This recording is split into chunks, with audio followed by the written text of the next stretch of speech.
திராட்சப்பழத்தோட்ட ஊழியங்கள் கர்த்தரருளின ஊழியங்கள் திராட்சப்பழத்தோட்ட ஊழியங்கள் கர்த்தரருளின ஊழியங்கள் அவரில் நிலைத்திருந்து கனி கொடுப்போம் கர்த்தர் வாய்க்க செய்வார் அவரில் நிலைத்திருந்து கனி கொடுப்போம் கர்த்தர் வாய்க்க செய்வார் துதி உமக்கே துதி உமக்கே துதி உமக்கே என்றுமே என்றும் துதி உமக்கே துதி உமக்கே துதி உமக்கே என்றுமே என்றும் துதி உமக்கே என்றுமே என்றும் துதி உமக்கே என்றுமே.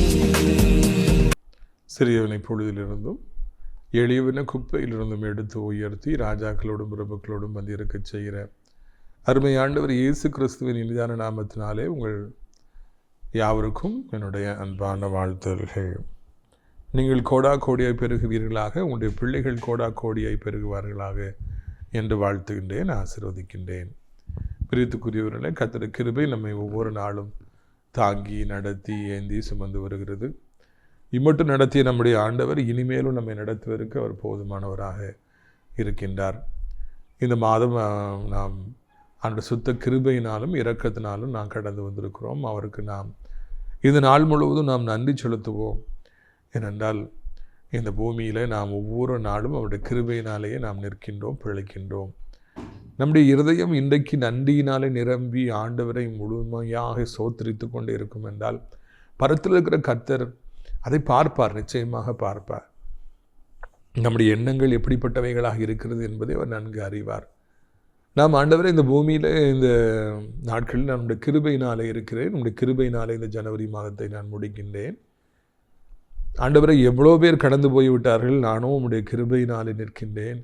அப்பா உமக்கு நன்றி என்று நாம் ஆண்டவரை துதிக்க அவர் ரொம்ப சந்தோஷப்படுவார். நம்முடைய ஆண்டவருக்கு நாம் வெள்ளியை கொடுக்க முடியுமா, தங்கத்தை கொடுக்க முடியுமா? இல்லாவிட்டால் வேறு எதை கொடுக்க முடியும்? இந்த உலகத்து மக்கள் தங்கள் அன்பை வெளிக்காட்டுவதற்காக என்ன வல்லமோ செய்கின்றார்.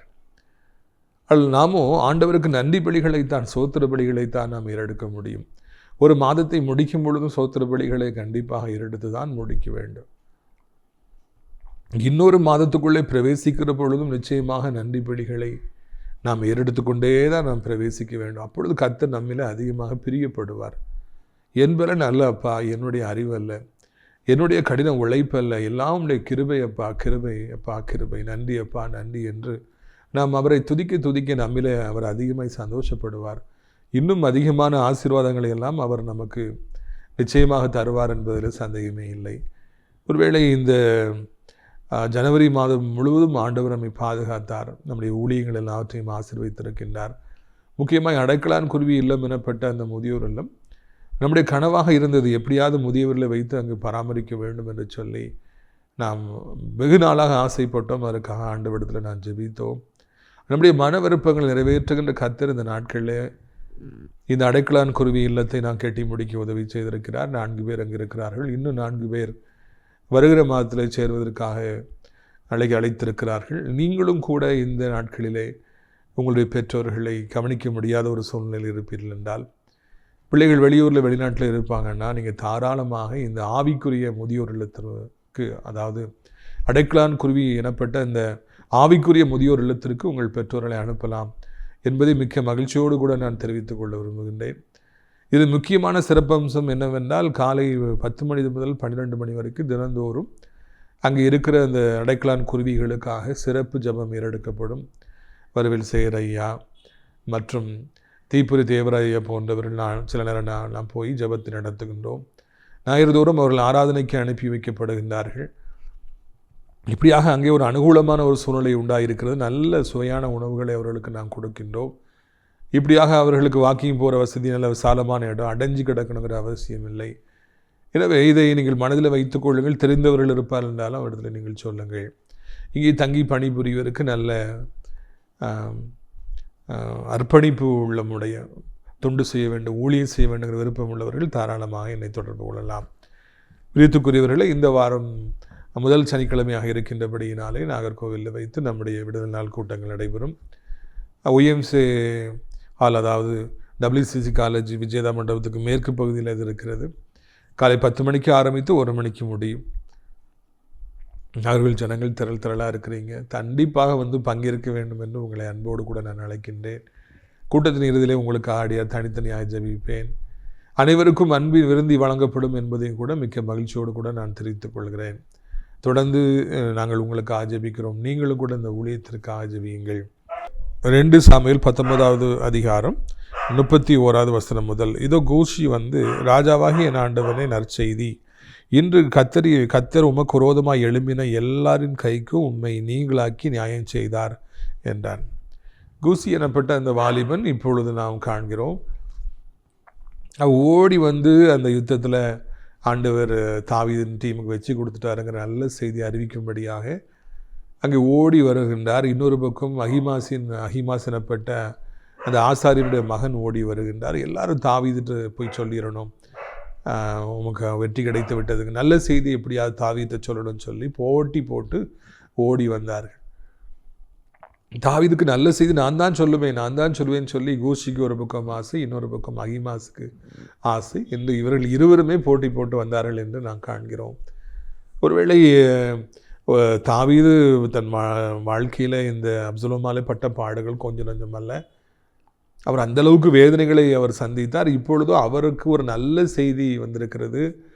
அது நல்ல செய்தியை நான் தான் அறிவிப்பேன்னு சொல்லி அங்கே அதிகமான போட்டி நிலவுற அளவிற்கு ஆண்டவருடைய சூழ்நிலைகளை தலைகீழாய் மாற்றினார் என்று நாம் பார்க்கிற பொழுது, உங்களுடைய வாழ்க்கையின் சூழ்நிலைகளையும் கூட மாற்றுவதற்கு நம்முடைய ஆண்டவருக்கு வெகு நேரம் ஆகாது. அதையும் கூட ஆண்டவர் செய்வார். நமக்கும் கூட ஒரு நாளில் நல்ல செய்தி நான் தான் சொல்லுவேன்னு சொல்லி நம்முடைய வீட்டார் போட்டி போடுவார்கள், நம்முடைய ஃப்ரெண்ட்ஸ் போட்டி போடுவாங்க, ஊழியத்தில் இருக்கிறவங்க, சர்ச்சில் இருக்கிறவங்கெல்லாம் போட்டி போடுவாங்க. அந்த அளவிற்கு தொடர்ந்து நல்ல செய்திகள் நமக்கு வந்த வண்ணமே இருக்கும் அல்லவா.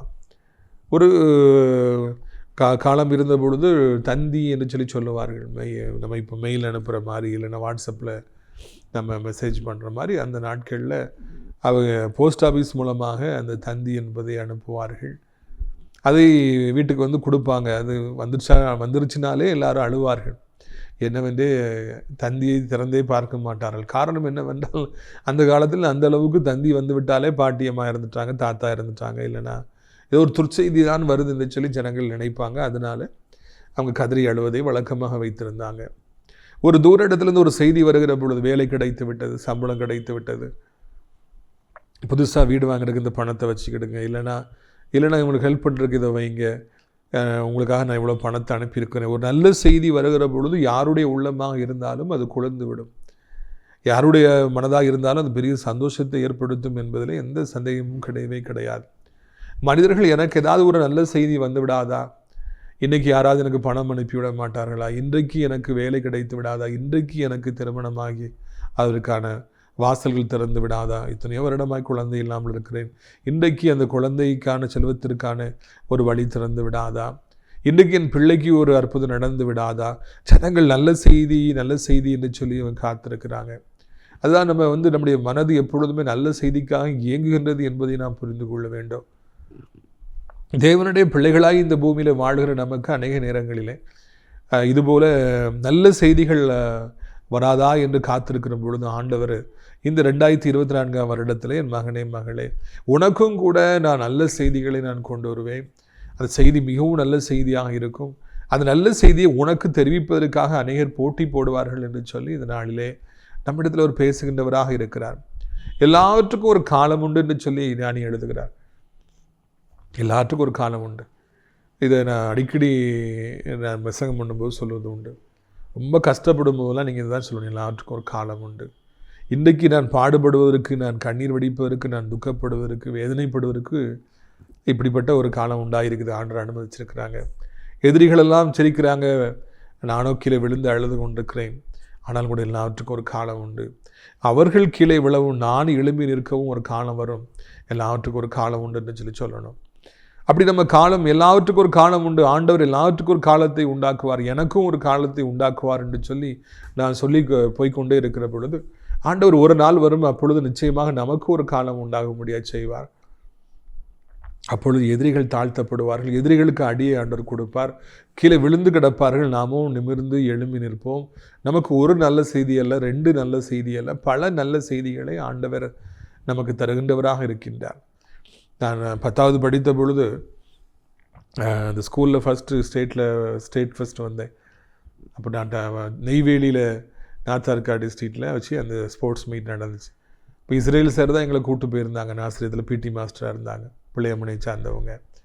உடனே அவங்க தந்தி அடிச்சிருந்தாங்க, Christopher won the gold, inform is father அப்படின்னு சொல்லிட்டு. அப்பொழுது செய்தி நைட்டு 8:30 வீட்டுக்கு வந்து சேருகிறது. வீட்டில் எங்கள் குடும்பத்தில் அவ்வளோ சந்தோஷம். என் மகன் ஸ்டேட்டில் ஃபஸ்ட்டு வந்துட்டான்னு சொல்லிட்டு எல்லாருக்கும் அவ்வளோ ஒரு மகிழ்ச்சி. ஒரு நல்ல செய்தியில் சந்தோஷம் இருக்கும் பொழுது அங்கே ஏற்படுகிற மன மகிழ்ச்சிக்கு வார்த்தைகளே இல்லை. அந்த அளவிற்கு ஒரு சந்தோஷம் உண்டாகும்.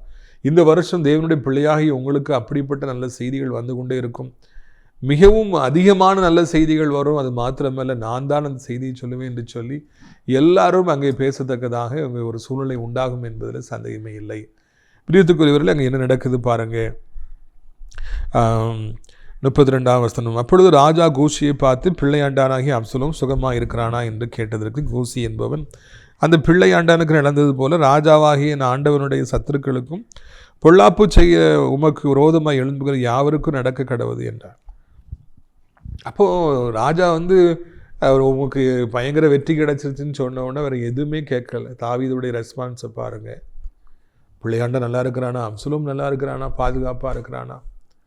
தகப்பனாக அவர் அந்த கேள்வியை கேட்கின்றார். ராஜாவாக அவர் கேட்கல, தகப்பனாக கேட்குறாரு. எப்பா யுத்தத்தில் வெற்றி கிடச்சிருச்சு, எதிரிகள் முறியடிக்கப்பட்டாங்கிறது தான் எனக்கு ரொம்ப சந்தோஷம். ஆனால் அதெல்லாம் தூரப்போடு, பிள்ளையாண்டானாகி எனது மகனாகி அப்சலோம் நல்லா இருக்கானா, அவனுக்கு ஆபத்து இல்லாமல் போச்சா.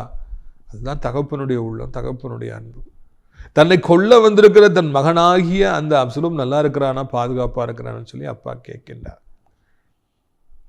இந்த உலகத்தில் விளங்கி கொள்ள முடியாத ஒரு காரியம் என்னவென்றால் அது தகப்பனுடைய அன்பு.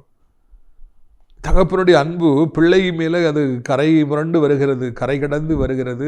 பிள்ளை எவ்வளவு தவறு செய்தாலும், பிள்ளை எவ்வளவு மோசமாக நடந்தாலும், தகப்பனை கண்டுகொள்ளவே இல்லை என்றாலும், இல்லாவிட்டால் தகப்பன் மனது புண்படும்படியாக இரவு பகலும் நடந்து கொண்டாலும், இறுதியிலே தகப்பனுடைய உள்ளம் அந்த மகனையே நேசிக்கிறது. நான் பெற்ற பிள்ளையல்லவா என்று சொல்லி மகன் மீதே அதிக பாசமாக இருக்கிறது. எனக்கு ஒரு குடும்பத்தை தெரியும். அந்த தகப்பனார் மிகவும் நல்லவர்கள், மிகவும் பேறு பெற்றவர்கள், புகழ் பெற்றவர்கள். ஆனால் அவருக்கு பிறந்த பிள்ளையோ அவருக்கு நேர் எதிர்மாறாக அவன் இருக்கின்றான். நிறைய குடும்பங்களில் இன்றைக்கி அப்படி தான் இருக்குது. அந்த தகப்பனுடைய சாயல் உடம்பில் இருந்தால் கூட மனதளவில் இருவருக்கும் சம்பந்தமே இல்லை. தகப்பனை அவ்வளவு நல்லவர், அவ்வளவு புகழ் பெற்றவர், மகனோ அவ்வளவு மோசமானவனாக இருந்து தன் மனைவியோடு சேர்ந்து கொண்டு தகப்பனை அவ்வளவு துன்பப்படுத்துகின்றான், கண்ணீர் வடிக்க வைக்கின்றான், அவ்வளவு துன்பப்படுத்துகிறான். ஆனாலும் கூட தகப்பனும் எனக்கு கொஞ்சம் சொத்து இருக்குது, அதை விற்று நான் என் மகனுக்கு கொடுத்துடலாமா, காசு கொடுத்துடலாமா. தகப்பன் அப்படி யோசிக்கிறான். மகன் கண்டுக்கிடவே மாட்டேங்கிறான், அடின்னு அடிக்கிறான், அவ்வளோ துன்பப்படுத்துகிறான். ஆனால் தகப்பன் சொல்கிறார், இன்னும் கொஞ்சம் சொத்து இருக்குது, விற்று அவனுக்கு கொடுத்துருவோமா. அது கேட்ட பொழுது எனக்கு அதிர்ச்சியாக இருந்தது. எவ்வளவோ வேதனைப்படுத்துகிற பிள்ளையாக இருந்தாலும் என் மகன் அல்லவா என்பதுதான் தகப்பனுடைய ஸ்டாண்டாக இருக்கிறது. அது என்னை அதிகமாக சிந்திக்க வைத்தது. இன்றைக்கு இதே போல எத்தனையோ குடும்பங்களிலே நாம் காணலாம்.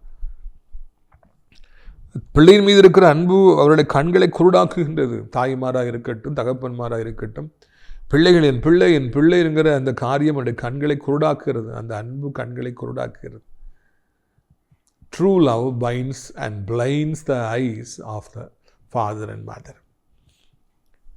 அந்த அன்புனாலே தன் பிள்ளைக்காக துடிக்கிறாங்க. பிள்ளைங்க தகுதியற்றவர்கள், பிள்ளைகள் போக்கிரிகளாக இருக்கிறார்கள், பிள்ளைகள் பேடியாளின் பிள்ளைகளாக இருக்கிறாங்க, எவ்வளோ துன்பப்படுத்துகிறாங்க.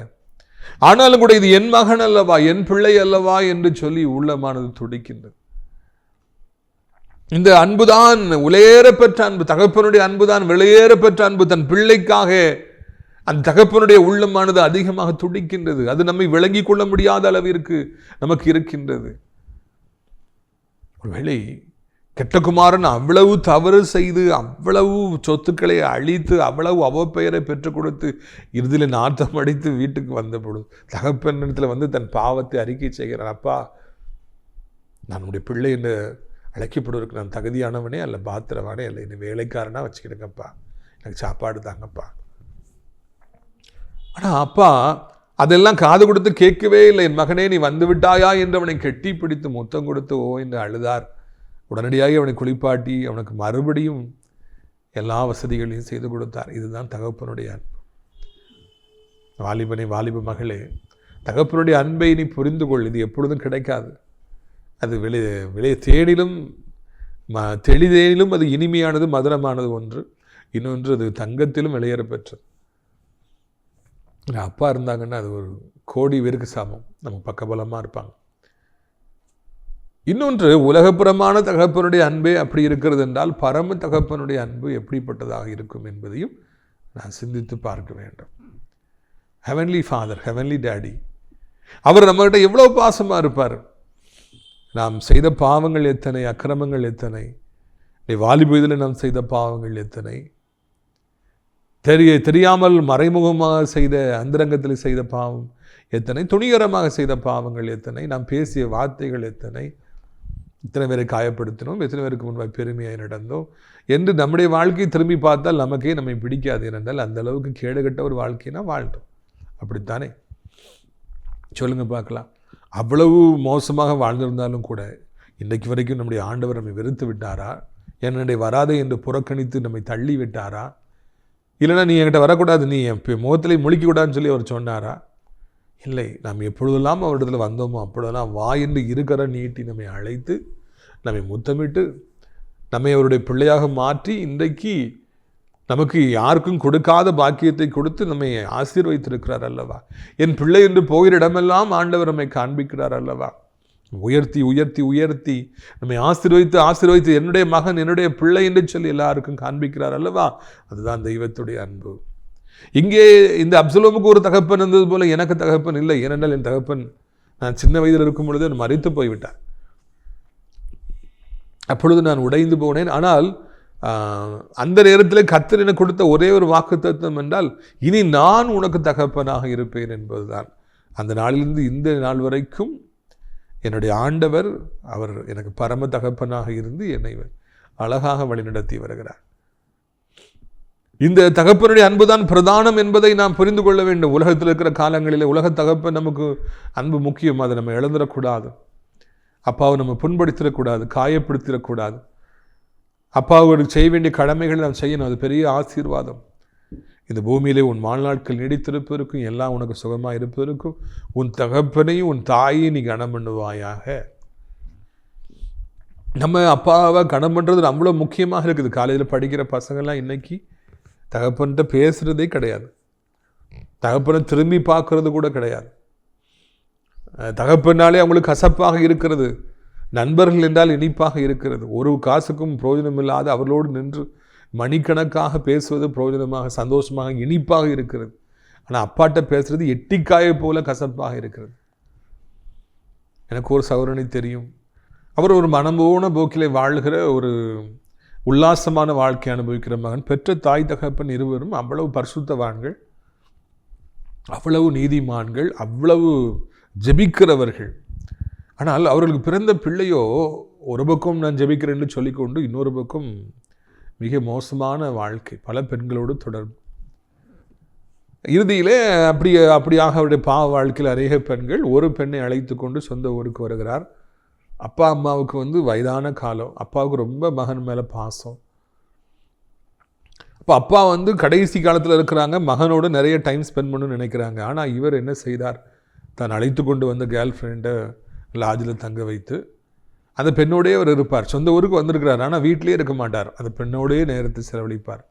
வீட்டிலேருந்து சாப்பாடு ஃப்ரெண்ட்ஸ் வந்திருக்காங்கன்னு போய் சொல்லி அம்மாவை சாப்பாடு சுவையாக பண்ண சொல்லி அந்த சாப்பாடு எடுத்து அவர்கிட்ட போய் கொடுப்பார். அப்பாக்கிட்ட 5 நிமிஷம் 10 நிமிஷம். ஆனால் அந்த பெண்ணோடு இரவு பகலும் பேசி கொண்டு இருப்பார். அவளுக்கே நேரத்தை கொடுப்பார். என்ன ஆயிடுச்சு தெரியுமா? சில நாட்களே அப்பா மறைச்சிட்டாங்க. அந்த அப்பா மகனோடு பேச வேண்டும் துடித்தார்கள். ஆனால் அந்த பாவ வாழ்க்கை அவருக்கு பெரிதாய் தெரிஞ்சதுனால, ஒரு பெண்ணுடைய நேசம் பெருசாக தெரிஞ்சதுனால, அப்பாவோடு இருக்கிறது அவருக்கு அற்பமாக தெரிஞ்சுது. அது பெருசாக தெரியல. அதனால் அப்பாவோட டைம் ஸ்பெண்ட் பண்ணல, அங்கேயே இருந்தார். இங்கே அப்பா மறுத்து விட்டார்கள். அதுக்கு பிறகு அவர் கதறி அழுதார். அப்பா என்று சொல்லி சொன்னார், இப்பொழுது என்னவாயிடுச்சு தெரியுமா? அந்த பெண் அவரை விட்டு போய்விட்டார். அந்த பெண்ணை இவர் பகைக்கின்றார், நிறைய பிரச்சனை. ஆனால் அவரோடு கூட என்றைக்கும் இருக்கக்கூடிய தகப்பனையும் அவர் இப்பொழுது ஒரு இழந்து விட்டார் அல்லவா? அது எவ்வளோ பெரிய சாபம். அப்பாவுடைய மனசு ஏங்கியது, பிள்ளையோடு கூட கடைசி நாட்களில் நான் இருக்க வேண்டும், என் மகனோடு நான் பேச வேண்டும், அளவலாவ வேண்டும். வேற என்னத்தை அப்பா அம்மா எதிர்பார்க்க போகிறாங்க? சொல்லுங்க, நீங்களே சொல்லுங்க. வேற என்ன அப்பா அம்மா எதிர்பார்க்க போகிறாங்க? அவங்க கூட இருந்து அவங்கள்ட்ட பேசி பிள்ளை பார்க்க வேண்டும் என்று தகப்பனுடைய உள்ளம் துடிக்கின்றது, தாயுடைய உள்ளம் துடிக்கின்றது. ஆனால் பிள்ளைகளோ அது சிறிதளவும் இன்றைக்கி புரிந்து கொள்ளாமல் இருக்கிறார்கள். நிறைய பிள்ளைங்க இன்றைக்கி வெளிநாடுகளில் இருக்கிறாங்க. பெற்ற தாய் தகப்பனுக்கு எல்லா வசதிகளையும் செஞ்சு கொடுக்குறாங்க, கோடி கோடியாய் பணம் இருக்குது. ஆனால் பிள்ளையோடு இருக்க வேண்டும் எனப்பட்ட தகப்பனுடைய கனவு, தாயுடைய கனவு எல்லாம் உடைந்து போய்விட்டது. அவங்க மரிச்சு போனால் கூட இறுதி சடங்கிற்கு, அடக்கத்திற்கு அவர்கள் 4 நாள் கழிச்சு தான் வர முடியும். அது வரைக்கும் இந்த தகப்பனுடைய சரீரம் பரிதாபமாய் கிடக்கும். பிரியத்துக்குரியவர்களே, தகப்பனுடைய அன்பு எவ்வளவோ பெரிதானது. ஆனாலும் கூட இன்றைக்கு அந்த அன்பு என்பது புறக்கணிக்கப்படுகிறது, தள்ளப்படுகிறது என்பதை நாம் காண்கின்றோம். அது தகப்பனுடைய அன்பு என்பது அற்பமாக எண்ணப்படுகிறது என்பது எவ்வளவு வருத்தமான ஒரு விஷயம். ஆண்டவர் தன் சீசர்களை பார்த்து பிள்ளைகளே என்று அழைத்தார். நம்மையும் ஒரு பிள்ளைகளே என்று அழைக்கிறார். ஊழியக்காரனுக்கு விசுவாசிகளை பிள்ளைகளே என்று அழைப்பதற்கு ஒரு கால அனுமதி கிடையாது. ஆண்டவருக்கு தான் தன்னுடைய பிள்ளைகளாகி நம்மை பார்த்து பிள்ளைகளே என்று அழைக்க அதிகாரம் இருக்கிறது. அவர் நம்முடைய தகப்பன், நம்முடைய ஆண்டவர் நம்முடைய தகப்பன். இந்த அன்பிற்காக நாம் வேறு அன்பிற்காக இந்த அன்பை விட்டுவிட முடியாது. அந்த சகோதரனை பற்றி நான் சொன்னேன் இல்லையா? ஒரு பெண்ணிற்காக தகப்பனுடைய அன்பை அவர் புறக்கணித்தார். இறுதியிலே அது வேதனையாக இருந்தது. இது மறைந்து விட்டது, இதுவும் இல்லாமல் போய்விட்டது. நம்முடைய வாழ்நாள் பரியந்தம் நாம் எப்பொழுதும் ஆண்டவரை நாம் பற்றிக்கொள்வோம். அவருடைய அன்பு நமக்கு வெளியேற பெற்றது என்பதை நாம் புரிந்து கொள்வோம். அந்த அன்பு வெளியேற பெற்றது என்பதை புரிந்து கொண்டு விட்டோம் என்றால் நாம் ஜெபிப்பதற்கு நேரத்தை ஒதுக்குவோம், பைபிள் ரீடிங்க்கு நேரத்தை ஒதுக்குவோம், ஊழியத்திற்கு நேரத்தை ஒதுக்குவோம், கர்த்தரை நாம் தேடி செல்லுவோம். ஆனால் இந்த அன்பு வெளியேற பெற்றது என்பதை நாம் புரிந்து கொள்ள முடியாத குருடர்களாய் வாழ்வோம் என்றால் அந்த தகப்பன் தாயை நம்ம மதிக்க மாட்டோம், பேச மாட்டோம், தேடி வர மாட்டோம், ஃபோன் பண்ண மாட்டோம், வேறு காரியங்களில் பிரயோஜனமற்றவைகளை நாடி தேடி போவோம். நம்முடைய வாழ்க்கையை நாமே அழித்துக் கொள்வோம். இதை நம்முடைய வாழ்க்கையில் மறக்கவே கூடாது என்று உங்களுக்கு நான் நினைவூட்டும்படியாக விரும்புகிறேன். எவ்வளவோ பெரிய நல்ல செய்தியை கூசி கொண்டு வந்த பொழுது நீ அதெல்லாம் ஒரு பக்கம் தூர வை, என் மகன் எப்படி இருக்கிறான், அப்சலோம் எப்படி இருக்கிறான்னு சொல்லி தகப்பன் கேட்டானா? தாவீதுடைய உள்ளம் தகப்பனுடைய உள்ளமாக இருந்தபடினாலே இப்படியாக அதை கேட்டது. பிரியத்துக்குரியவர்களே, நீங்கள் இந்த நாளிலே இதை மறக்கக்கூடாது என்று உங்களை அன்போடு கேட்டுக்கொள்கிறேன். தகப்பன் தாயை கனம் பண்ண படியுங்கள். வாலிபர்களே, வாலிப பிள்ளைகளே, அவரை எதிர்த்து நீங்கள் எந்த ஒரு முடிவையும் எடுத்துவிட வேண்டாம். நம்ம பேப்பரில் வாஸ்தவன டெய்லி வாலிப பிள்ளைகள் தகப்பனை விட்டு ஓட்டம் பிடித்தார்கள். முன்ன தெரியாதவங்களோடு கூட போய் தங்கள் வாழ்க்கையை அமைச்சிட்டாங்க. போலீஸ் ஸ்டேஷனில் வச்சு கல்யாணம் நடந்துச்சு. இதெல்லாம் எவ்வளோ வேதனையான காரியங்கள். நம்முடைய உள்ளத்தில் எவ்வளோ வேதனை அது கொண்டு வருகிறது. அப்படிப்பட்ட ஒரு திருமணம் ஆசீர்வாதமான திருமணமாக இருக்குமாங்க? இருக்கவே இருக்காது. இன்னும் பெற்றோருக்கு அடங்கி இருப்போம், ஆண்டவருக்கு அடங்கி இருப்போம், இரண்டாவதாக பெற்றோருக்கு நாம் அடங்கி இருப்போம். அப்பொழுது ஏற்ற காலத்தில் கர்த்தர் நம்மை உயர்த்துகின்றவராக இருப்பார். உங்களுக்காக, உங்களுடைய ஆசீர்வாதங்களுக்காக நான் ஜெபிக்கும்படியாக விரும்புகிறேன். கண்களை மூடுவீர்களா? அப்பா, இந்த அருமையான நாளிலும் கூட நல்ல செய்தியை கேள்விப்படுவதற்கு ஆண்டவரே நீங்கள் உதவி செய்திருக்கிறீங்க, அதற்காக நன்றி. எவ்வளவோ பிள்ளைகள் இன்றைக்கு ஆண்டவரே தகப்பனுடைய அன்பை புரிந்து கொள்ளாமலே வாழுகிறார்கள். அப்பாவுடைய அன்பு எவ்வளவு வெளியேறப்பெற்றது, அது கிடைக்குமாப்பா? ஏன் அந்த உலகம் அதை தெரியாமல் வாழ்கிறது? ஆண்டவரே, இந்த அருமையான நாளிலும் கூட ஆண்டவரை தோத்திரம் அப்பா, நீங்கள் எங்கள் மேலே எவ்வளோ அனுபவித்திருக்கிறீங்க. நீங்கள் தான் எங்களுடைய பரம தகப்பன். நீ அப்பா பிதாவே என்று அழைக்கக்கூடிய புத்திர சுவிகாரத்தை எங்களுக்கு தந்திருக்கிறீங்க. ஏசப்பா, நீங்கள் இருக்கும் பொழுது, தகப்பனாக நீங்கள் இருக்கும் பொழுது, மலை போல இருக்கும் பொழுது நாங்கள் ஏன் பயப்படணும் ஐயா? நீங்கள் இருக்கிற வரைக்கும் நாங்கள் பயப்படுங்கிற அவசியமே இல்லை. எங்களை எந்த ஒரு இக்கட்டு வந்தாலும், ஒரு காரிருள் வந்தாலும் மத்தியில் நடத்தி கொண்டு செல்லுவீர், எங்களை அழைத்து கொண்டு செல்லுவீர். எங்களை ஒருவரும் ஒன்று செய்ய முடியாது. நன்றி, நன்றி அப்பா, நன்றி. இந்த நாளில் கூட வியாதிப்பட்டுக்கிற பிள்ளைகளுக்காக ஜெபிக்கிறோம். மருத்துவமனைகள் நிரம்பி வழிகிறது, ஜனங்கள் எல்லாம் வியாதிப்பட்டுருக்கிறாங்க, கண்ணீர் வெடிச்சிட்ருக்குறாங்கப்பா. எனக்கு பிரியமானவர்களுக்கு இப்படிப்பட்ட வியாதி வந்து விட்டதே என்று எத்தனை பேர் கதவை துடிக்கிறாங்க. ஹை கிரவுண்டில் ஆண்டவரே, பிள்ளைக்கு உடம்பு சரியில்லைன்னு சொல்லி தாய்மார் தகப்பன்மார்கள் பெட்டு கீழே தரையில் படுத்து கிடக்கிறாங்க. ஆண்டவரே, எவ்வளோ பேர்கள் ஆண்டவர் சுகம் கிடைச்சிடாதான் துடிச்சிக்கிட்டு இருக்கிறாங்க, ஏங்கிக்கிட்டு இருக்கிறாங்கப்பா. அவர்களுக்கெல்லாம் இறங்க மாட்டிங்களா? நீங்கள் எல்லா வியாதிகளையும் சிலுவையில் தூக்கி சுமந்துட்டீங்களேப்பா. எப்படியாவது பிள்ளைகளுக்கு மனம் இறங்கி அவர்களை தூக்கி நிறுத்தும்படிக்கு ஜெபிக்கிறோம். சர்வவல்ல தேவனை எப்படியாவது கர்த்தர் மனம் இறங்கி நீர் வாழ வைக்கும்படிக்கு ஜெபிக்கிறோம். ஆண்டவரே, வியாதிகளை இப்பொழுது மறைய செய்வீராக, கட்டிகளை மறைய செய்வீராக, புண்களை ஆறாத புண்களை மறைய செய்வீராக, தோளினாலே மூடுவீராக, கிருமிகளை மறைய செய்வீராக, செயல்படாத அவயங்களை செயல்பட வைப்பீராக, கண் பார்வையை தருவீராக, பேசுகிற ஆற்றலை தருவீராக, மூளையை செயல்பட வைப்பீராக, புது கிட்னிகளை பொருத்துவீராக, புது ஹார்ட்டை பொருத்துவீராக, புது லிவரை பொருத்துங்க, புது ஸ்பைனல் கார்டு, புது நரம்புகள் எலும்புகளை பொருத்துங்க. நடக்க முடியாத பிள்ளைகளை நடக்க வைங்க, சாப்பிட முடியாத பிள்ளைகளை சாப்பிட வைங்க. கர்த்தாவே, உமக்கு ஸ்தோத்திரம். என்ன ஒரு வேதனை இருந்தாலும் கர்த்தாவே ஸ்தோத்திரம், அதை மாற்றுங்கப்பா. சுகம் பெற்று பத்திரமாய் வீடு திரும்ப, மறுபடி படிக்க போக, மறுபடி சம்பாதிக்க போக, மறுபடி திருமண வாழ்க்கையில் அவர்கள் பிரவேசிக்க, அந்த குடும்பத்தில் சந்தோஷமான காரியங்கள் நடக்க கர்த்தாவே கெஞ்சுகிறோம். ஏசப்பா, வேலை இல்லையே, பணம் இல்லையே, வட்டி கடன் இருக்குதே, அதுக்கு காசு கொடுக்கணுமே, இதுக்கு காசு கொடுக்கணுமே, தவிக்கிறாங்கப்பா. நாளுக்கு நாள் போட்டி நிறைந்த உலகத்தில் சம்பாதிப்பது என்பது அவ்வளவு கடினமான ஒரு காரியமாய் மாறிக்கொண்டிருக்கிறது. ஆனாலும் பணம் இல்லாமல் யாராலே இந்த பூமியில் வாழ முடியுமாப்பா? எப்படியாவது கர்த்தர் மனம் இறங்கி உடைய பிள்ளைகளின் தேவைகளை சந்தித்து அவரை சந்தோஷமாக வாழ வைக்க வேண்டும் என்று சொல்லி கெஞ்சுகிறோம். இறைமகனை, இப்பொழுது ஒரு அற்புதத்தை செய்யுங்க, இப்பொழுது ஒரு அதிசயத்தை செய்யுங்க, இப்பொழுது அவருடைய சூழ்நிலைகளை எல்லாம் மாற்றுங்கப்பா. இயேசுவின் நாமத்தினால எல்லா இருளும் நீங்கட்டும், வரவேண்டிய பணங்கள் வரட்டும், வீட்டு வாசலில் படுத்திருக்கிற சாபத்தின் ஆவிகள் புறப்பட்டு போகட்டும், பாறாங்கற்களை விலக்கி தகப்பனே உள்ளே பொக்கிஷங்களையும் புதையல்களையும் கொடுத்து உடைய பிள்ளைகளை சந்தோஷப்படுத்துங்க. வேலை இல்லாத பிள்ளைகளுக்கு வேலை கிடைக்கட்டும், வருமானம் இல்லாத பிள்ளைகளுக்கு நிரந்தரமான வருமானங்களை உருவாக்கி தாரும். டிரான்ஸ்ஃபர் வரலை, கவர்மெண்ட் ஜாப் கிடைக்கல, விசா கிடைக்கலன்னு சொல்லி தாருங்க. உடைய பிள்ளைகள் எதிர்பார்ப்புகள் நிறைவேற்றுங்க, கண்ணீரை தொடைங்க. ஏசப்பா நாமத்தினாலே ஆண்டவரே, நீண்ட காலமாய் திருமணமாகாத பிள்ளைகள், குழந்தை இல்லாத பிள்ளைகளுக்கு அந்த ஆசீர்வாதத்தை கொடுங்க. வயதானவர்களை 2 கைகளால் தாங்கி கொள்ளுங்க, கீழே விழுந்து விடாதபடி, எலும்புகள் முறிந்து விடாதபடி காத்துக்கொள்ளுங்க. வலிபல் பைக்கு வேகமாய் ஓட்டி முட்டி அவர்களும் மறித்து அப்பாவிகளையும் கொன்று சாபங்களை சம்பாதித்து விடாதபடி காத்துக்கொள்ளுங்க. அப்படி பெற்றோருடைய கண்ணீரை கண்டு அவர்கள் ஆண்டவரை உணர்வடைய உதவி செய்யுங்க. ஏசப்பா, உலகம் இருக்கிற அத்தனை நாடுகளை ஆசீர்வதிங்க. அமைதி சமாதானம் உண்டாகட்டும். எங்கள் தாய் திருநாடு இந்தியாவிற்காக, தமிழ்நாட்டுக்காக ஜெபிக்கிறோம். அனைத்து மதத்தோர்களையும் மொழி பேசுகின்றவர்களையும் ஆசீர்வதிங்க. அனைத்து தேவனுடைய பிள்ளைகள், ஆலயங்கள், திருச்சபைகள், ஊழியக்காரர், பாஸ்டர்ஸ் எல்லாரையும் ஆசீர்வதிங்க. நாசிரியர் திராட்சை பழ தோட்ட ஊழியங்களை நேசிக்கிற, நாள்தோறும் நம்முடைய நிகழ்ச்சிகளை பார்க்கிற, அறிமுகப்படுத்துகிற, நம்ம ஊழியத்துக்காக ஜெபிக்கிற, தாங்குகிற, கொடுக்கிற ஒவ்வொருவரையும் கர்த்தர் ஆசீர்வதிங்க. அடைக்கலான் குருவி இல்லத்திற்கு ஆண்டவர் அங்கே தங்கியிருக்க அநேக அடைக்கலான் குருவிகள், அநேக முதியவர்கள் தேவை. 4 திசைகளிலிருந்து கொண்டு வாருங்க கர்த்தாவே. அப்படி நாமத்தினாலே ஆண்டவரை ஸ்தோத்திரம் அப்பா. எப்படியாவது ஆண்டவரை ஸ்தோத்திரம் ஐயா, எங்கள் பரம தகப்பனே. ஆண்டவரே, அங்கே வேலை பார்க்குறதுக்கு எல்லா காரியங்களையும் பொறுப்பெடுத்து கொள்ளுங்கப்பா. நல்லவர்களை கொண்டு வாருங்க ஐயா, தேவைகளை சந்திங்கப்பா, மகிமைப்படுங்க. இயேசுவின் மூலம் ஜெபிக்கிறோம் நல்ல பிதாவே, ஆமென். என் ஆத்துமாவை கர்த்தரை சோத்திரி, என் முழு உலமையுடைய பரிசுத்த நாமத்தை சோத்திரி. என் ஆத்துமாவை கர்த்தரை சோத்திரி, அவர் செய்த சகல உபகாரங்களையும் ஒரு பொழுது மறவாதே, ஆமென். உடைய கர்த்தராகிய இயேசு கிறிஸ்துவின் கிருபையும் பிதாவாகிய தேவனுடைய அன்பும் பரிசுத்த அந்யோன்யமில்லாத பிரசன்னம் உங்கள் அனைவருடைய இன்றைக்கு சதா காலங்களிலும் நிறைத்திருப்பதாக. அல்லேலூயா. God bless you. Amen. பழத்தோட்ட ஊழியங்கள், கர்த்தர் அருளின ஊழியங்கள். திராட்சப்பழத்தோட்ட ஊழியங்கள், கர்த்தர் அருளின ஊழியங்கள். அவரில் நிலைத்திருந்து கனி கொடுப்போம், கர்த்தர் வாய்க்க செய்வார். அவரில் நிலைத்திருந்து